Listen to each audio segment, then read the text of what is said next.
Dear student, आज के इस वीडियो में हम कक्षा 10वीं एनसीईआरटी गणित से प्रश्नावली 1.1 का अंतिम क्वेश्चन को सॉल्व करेंगे। देखते हैं हमारा क्वेश्चन क्या कह रहा है। क्वेश्चन कह रहा है यूक्लिड विभाजन एल्गोरिथम का प्रयोग करके दिखाइए कि किसी धनात्मक पूर्णांक का घन 9m, 9m+1 या 9m+8 के रूप का होता है। तो इस क्वेश्चन को सॉल्व करने के लिए हम क्या करेंगे, सबसे पहले लिखेंगे माना दो धन पूर्णांक a, b हैं, जहां a बड़ा है b से और यहाँ b बराबर, ध्यान देंगे आप सभी लोग कि हमने आपको इसके पिछले वीडियो से बताते आए कि जो m का गुणांक होता है या q का जो गुणांक होता था, यानी कि जो भागफल के रूप में होता था,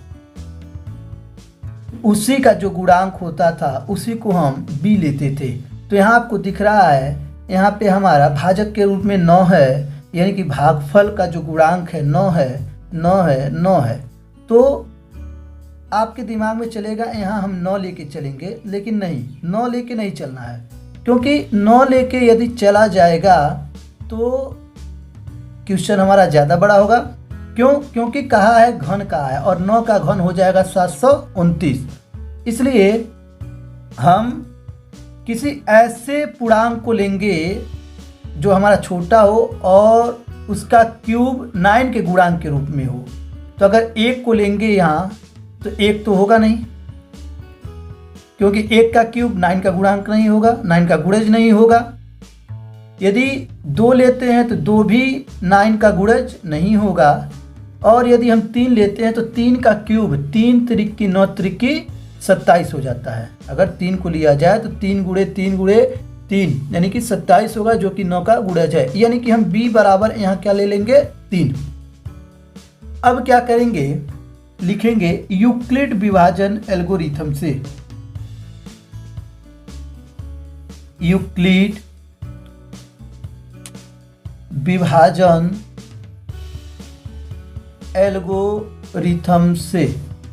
तो यूक्लिड विभाजन एल्गोरिथम से क्या होता है फार्मूला, a बराबर BQ प्लस R, और ये जो R होगा हमारा 0 से बड़ा होगा, बराबर होगा, और b से छोटा होगा।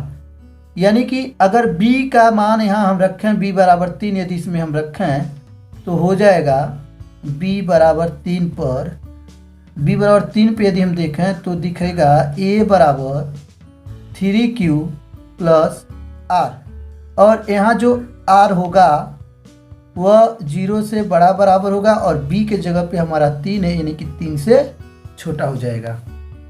अब क्या होगा, यानी कि यहाँ लिख सकते हैं r जो होगा 0 हो सकता है, 1 हो सकता है और 2 हो सकता है। तो देखिए आप, 3 लेने से हमारा फायदा हुआ, कोई हमको मात्र 3 ही मान मिला। उस 9 को लेते तो 0, 1, 2, 3, 4, 5, 6, 7, 8 तक जाना पड़ता। इस कारण से हमने 3 को लेकर चला। चलिए आगे बढ़ते हैं। अब लिखेंगे, इसको बना देते हैं समीकरण नंबर 1। इसमें लिखेंगे समीकरण 1 में r बराबर 0 रखा। तो देखेंगे क्या होगा कि a बराबर 3q प्लस 0 हो जाएगा। अब a बराबर हो जाएगा हमारे पास 3q, और यदि इसके दोनों पक्षों का क्या कहा है, हमको घन पता करना है, तो दोनों पक्षों का घन लिखेंगे दोनों पक्षों का घन या। तो जब दोनों पक्षों का घन करेंगे तो यह हो जाएगा a का होल क्यूब और यह हो जाएगा 3q का होल क्यूब, यानी कि AQ बराबर 3 त्रिकी 9 त्रिकी 27 क्यू पे क्यूब हो जाएगा। इस तरह से इसको अगर 9 के गुणक के रूप में हम लिखें AQ बराबर, तो लिख देंगे 9 गुणे 3q का क्यूब, और यहाँ लिख देंगे, मान लेंगे, क्या मानेंगे कि 3q जो है वो हमारा m है। तो क्या बन के आएगा, AQ बराबर हमारे पास बन के आ गया 9m, यानी कि इसको हम दिखा देंगे इक्वेशन नंबर 2। ठीक इसी तरह से अब एक बार हम चेक कर लेंगे r बराबर 1 रख करके। तो चलिए देखते हैं r बराबर 1 रख करके भी क्या होता है।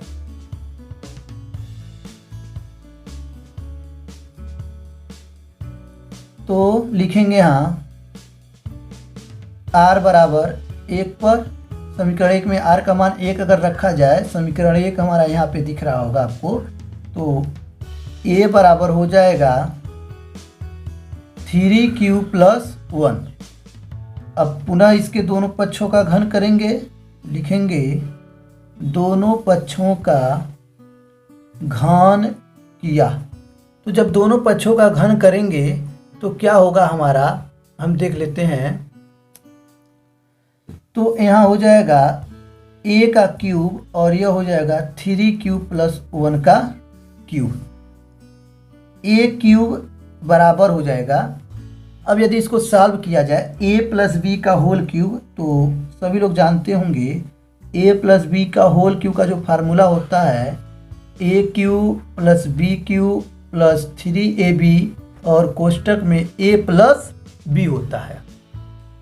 तो उसी के अनुसार अगर करेंगे तो a क्यूब का मतलब 3q का क्यूब, और यानी कि 3 क्यूब का क्यूब a क्यूब हो गया, प्लस b क्यूब, b के मतलब 1 का क्यूब, प्लस 3ab। तो 3a के जगह पे क्या है हमारे पास 3q, अब b के जगह पे क्या है 1, अब ब्रैकेट में हो जाएगा 3q प्लस 1। चलिए आगे अगले स्टेप में अगर हम देखें तो a क्यूब बराबर हो जाएगा 3 क्यूब यानी कि 27 क्यूब प्लस 1 प्लस 3 त्रिक में 3 का 3 में मल्टीप्लाई हो जाएगा, यानी कि गुणा कर लेंगे तो 3 त्रिक का हो जाएगा 9 क्यूब, और ब्रैकेट में रह जाएगा हमारे पास 3q प्लस 1। अब हो जाएगा a क्यूब बराबर 27 क्यूब पे क्यूब प्लस 1 प्लस अंदर गुणा होगा तो 9 त्रिक का हो जाएगा 27, क्या हो जाएगा 9 त्रिक का 27 हो जाएगा, और क्यू में क्यू का गुणा हो जाएगा तो क्यू स्क्वायर हो जाएगा, और इसमें हो जाएगा तो प्लस यह हो जाएगा 9q। ठीक, तो आगे बढ़ेंगे तो a क्यूब बराबर 27 क्यू पे क्यूब प्लस 1 प्लस 27 क्यू का स्क्वायर प्लस 9q होगा, अंदर जब मल्टीप्लाई होगा। अब इसको थोड़ा हम सीधा लिखेंगे, सीधा लिखने का मतलब होगा a cube equal to 27 cube plus 27 cube का स्क्वायर प्लस 9q, ये हो गया। अब प्लस 1 को बाहर कर देंगे।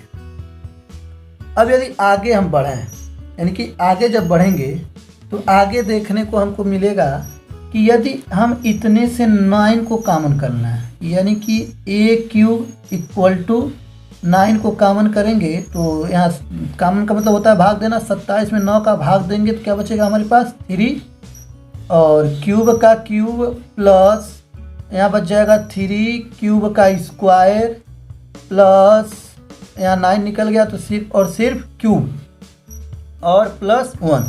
अब यहाँ लिख देंगे माना 3q cube plus 3q square plus q को क्या मान लेंगे पूरे को m। तो क्या बन के आएगा हमारे पास रिजल्ट हमारा a क्यूब इक्वल टू हो जाएगा 9, और इस पूरे के जगह पे m है तो m हो जाएगा, m माना गया है, और प्लस 1। इस तरह से यह हमारा एक इक्वेशन बनेगा और इसको हम मान लेंगे इक्वेशन नंबर 3।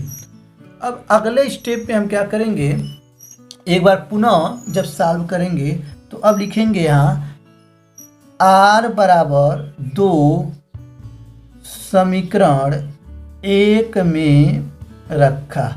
तो जब r बराबर 2 समीकरण 1 में रखेंगे तो क्या होगा, देखते हैं इसको भी। चलिए, तो r का मान अब 2 जब रख दिया जाएगा तो हमारा जो समीकरण था कुछ इस तरह का था, a बराबर 3 प्लस r और r के जगह पे 2। अब इसके भी हम दोनों पक्षों का क्या कर देंगे, घन। तो लिखेंगे दोनों पक्षों का घन किया, दोनों पक्षों का घन किया। तो जब दोनों पक्षों का घन किया, यानी कि जब घन किया जाएगा तो यह हो जाएगा a³ इक्वल टू 3³ प्लस 2 का होल क्यूब। इसको भी a प्लस बी के होल क्यूब पे ओपन किया जाए तो चलिए देखते हैं क्या आता है निकल के। यानी कि यहाँ पे हो जाएगा a का क्यूब इक्वल टू 3 त्रिकी 9 त्रिकी 27 क्यूब a क्यूब हो गया, प्लस b क्यूब मतलब 2 का क्यूब, 2 दूना 4 दूना 8, प्लस होता है 3ab 3a के जगह पे हमारे पास 3 क्यूब है, यह 3 क्यूब, और b के जगह पे 2 है तो b के जगह पे 2। अब ब्रैकेट में हो जाएगा a का मतलब 3 क्यूब प्लस b की जगह पे क्या है 2 लिख देंगे। अब आगे की अगर हम बात करें तो लिखेंगे a³ इक्वल टू 27 क्यू का क्यूब प्लस 8 प्लस, अब इसका अंदर गुणा करेंगे, 3 त्रिका 9, 9 दूना 18, 18 में 3 का गुणा होगा तो 18 3 कितना हो जाएगा 54, और क्यू का क्यूब में होगा तो क्यूब स्क्वायर प्लस यहाँ 18 हुआ है, 18 दूना 36 क्यूब। अब आगे अगले स्टेप में यदि हम चलें तो क्या देखने को मिलेगा, a³ इक्वल टू हो जाएगा, अब इसको थोड़ा सीधा लिखेंगे तो 27 क्यू को एक साथ प्लस, इसके बाद हम लिख देंगे 54 क्यूब का स्क्वायर प्लस 36 क्यूब प्लस 8। अब क्या करना है, लिखेंगे a³ इक्वल टू हो जाएगा 27 क्यूब है, इसमें से हम क्या करते हैं 9 को कॉमन कर लेते हैं, 9 को, यानी कि इतने में से 9 को यदि कॉमन किया जाए तो 9 कॉमन होगा तो 3 का क्यूब प्लस 54 में 9 का भाग देंगे तो 6 बचेगा, और क्यूब का स्क्वायर 36 में 9 का भाग देंगे तो 4 बच जाएगा, और यहाँ हो जाएगा क्यूब, और यह हो जाएगा प्लस का 8। फिर अगले स्टेप में अगर हम बढ़ें तो देखेंगे हमें क्या देखने को मिलेगा, चलिए देख लेते हैं। यानी कि a³ इक्वल टू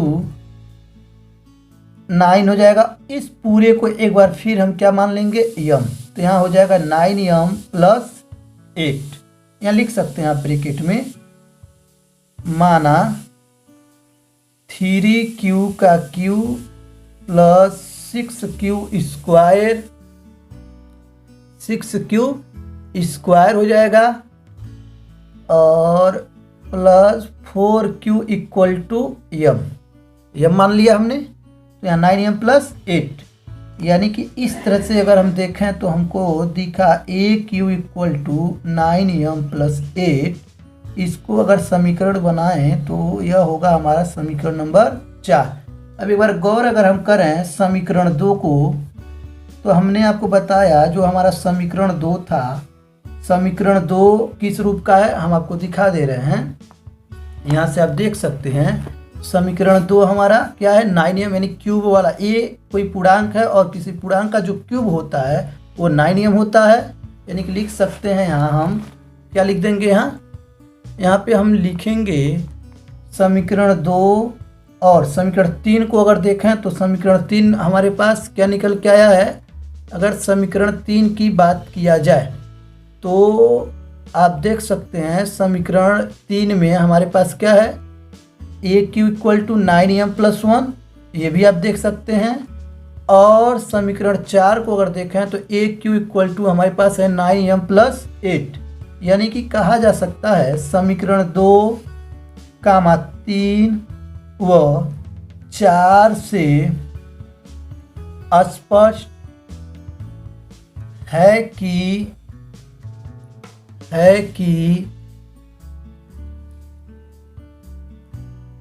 किसी भी धनात्मक पूर्णांक का घन किस रूप का होगा, 9m+1 और एक क्या है 9m+8 के रूप का होता है। इस तरह से हमने इस क्वेश्चन को कंप्लीट किया, यह हमारा क्वेश्चन सॉल्व हुआ। तो उम्मीद करते हैं आपको अच्छे से समझ में आया हो। तो आप इसे 1 से 2 बार अपने से भी लगाइएगा, जिससे कि जो भी डाउट्स होगा वो क्लियर होगा। अगर समझ में न आया हो तो आप हमें कमेंट बॉक्स में बता सकते हैं। तो आज के लिए बस इतना ही। अगले वीडियो में हम प्रश्नावली 1.2 को शुरू करेंगे। तब तक आप यहाँ तक अपना नोट्स में नोट कर लीजिए। फिर मिलते हैं अगले वीडियो में।